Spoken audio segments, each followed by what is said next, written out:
Good morning. Welcome to Mahood Life. I'm Julie. This is Reading Through the Bible in a Year. We're reading through the Chronological Bible this year. We are currently in the book of 1 Samuel.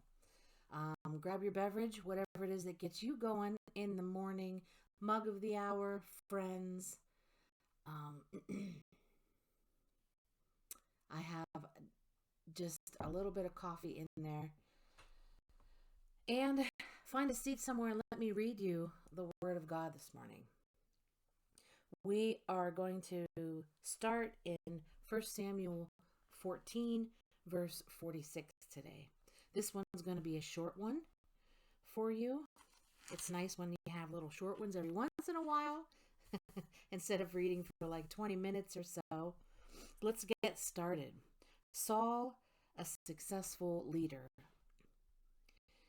Then Saul stopped pursuing the Philistines, and they withdrew to their own land. After Saul had assumed rule over Israel, he fought against their enemies on every side: Moab, the Ammonites, Edom, the kings of Zobah, and the Philistines. Wherever he turned, he inflicted punishment on them.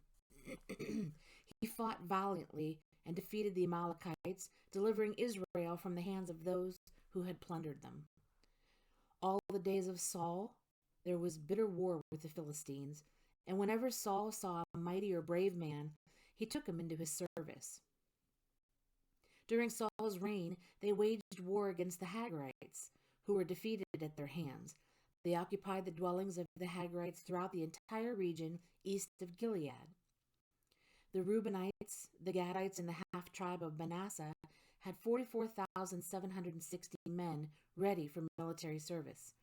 Able-bodied men who could handle shield and sword, who could use a bow, and who were trained for battle. They waged war against the Hagrites, Jetor, Napshis, and Nodab. They were helped in fighting them, and God handed the Hagrites and all their allies over to them because they cried out to him during the battle. He answered their prayers because they trusted in him. They seized the livestock of the Hagrites, 50,000 camels, 250,000 sheep, and 2,000 donkeys. They also took 100,000 people captive, and many others fell slain because the battle was God's, and they occupied the land until the exile. Excuse me. Samuel said to Saul, "I am the one the Lord sent to anoint you king over his people Israel. So listen now to the message from the Lord. This is what the Lord Almighty says. I will punish the Amalekites for what they did to Israel when they waylaid them as they came up from Egypt. Now go, attack the Amalekites and totally destroy everything that belongs to them. Do not spare them. Put to death men and women, children and infants, cattle and sheep, camels and donkeys." So Saul summoned the men and mustered them at Telaim, 200,000 foot soldiers and 10,000 men from Judah. Saul went to the city of Amalek and set an ambush in the ravine. Then he said to the Kenites, "Go away, leave the Amalekites so that I do not destroy you along with them, for you showed kindness to all the Israelites when they came up out of Egypt." So the Kenites moved away from the Amalekites. Then Saul attacked the Amalekites all the way from Havilah to Shur, to the east of Egypt. He took Agag, king of the Amalekites, alive, and all his people he totally destroyed with the sword. But Saul and the army spared Agag and the best of the sheep and cattle, the fat calves and lambs, everything that was good. These they were unwilling to destroy completely, but everything that was despised and weak they totally destroyed. Then the word of the Lord came to Samuel. "I am grieved that I have made Saul king, because he has turned away from me and has not carried out my instructions." Samuel was troubled, and he cried out to the Lord all that night. Early in the morning, Samuel got up and went to meet Saul, but he was told, "Saul has gone to Carmel." There he set up a monument in his own honor and has turned and gone on down to Gilgal. Gilgal. When Samuel reached him, Saul said, "The Lord bless you. I have carried out the Lord's instructions." But Samuel said, "What then is this bleating of sheep in my ears? What is this lowing of cattle that I hear?" Saul answered, "The soldiers brought them from the Amalekites.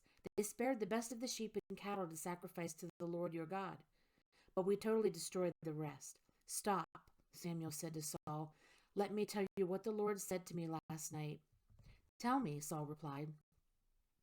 Samuel said, "Although you were once small in your own eyes, did you not become the head of the tribes of Israel? The Lord anointed you king over Israel, and he sent you on a mission, saying, 'Go and completely destroy those wicked people, the Amalekites. Make war on them until you have wiped them out.' Why did you not obey the Lord? Why did you pounce on the plunder and do evil in the eyes of the Lord?" "But I did obey the Lord," Saul said. "I went on the mission the Lord assigned me. I completely destroyed the Amalekites and brought back Agag, their king. The soldiers took sheep and cattle from the plunder, the best of what was devoted to God, in order to sacrifice them to the Lord your God at Gilgal." But Samuel replied, "Does the Lord delight in burnt offerings and sacrifices as much as in obeying the voice of the Lord? To obey is better than sacrifice, and to heed is better than the fat of rams. For rebellion is like the sin of divination, and arrogance like the evil of idolatry. Because you have rejected the word of the Lord, he has rejected you as king."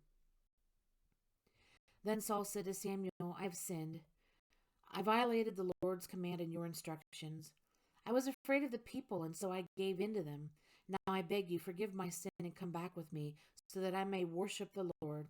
But Samuel said to him, "I will not go back with you.